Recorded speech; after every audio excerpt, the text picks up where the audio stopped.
this is a friend and a mentor and an incredibly generous contributor to NoticeAbility.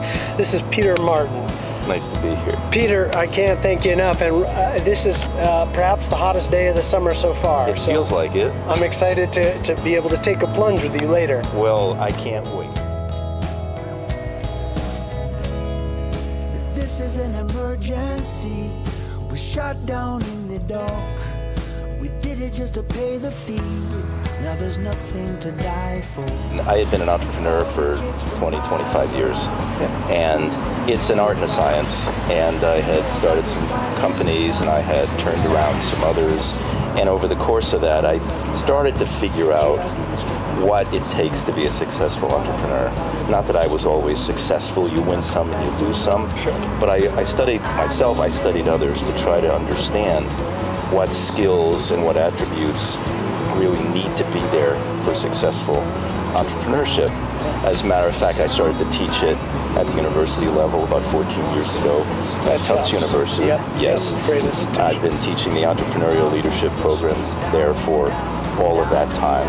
So I've also been able to interact with a lot of young people, and I've started to better understand how those attributes manifest themselves in the youth.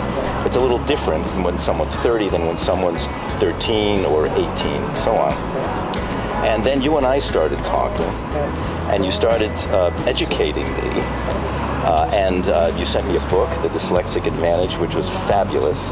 And I started realizing that the skills that dyslexics tend to hold are highly aligned with those skills that make for great entrepreneurs. And then I remember you started throwing me statistics and mentioning names, and it all started coming together, and I realized that dyslexics have a particular high potential to be great entrepreneurs. And as we talked further about some of the disadvantages that they're presented especially when they're young, not just in terms of learning, but in terms of their self-esteem and other aspects. At first, it was very interesting to me intellectually. Like, what an interesting challenge to understand how we could create a curriculum to serve middle school-aged dyslexic children and unleash that potential.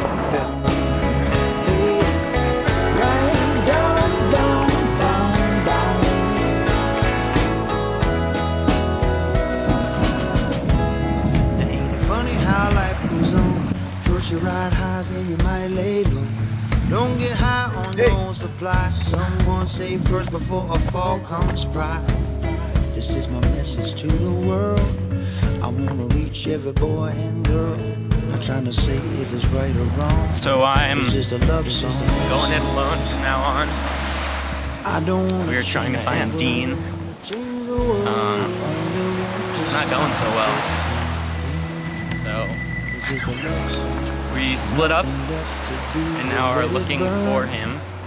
Not sure if he got out or went back on the boat. I don't really care if I'm burning some bridges. We don't need no water, let them burn to the ground.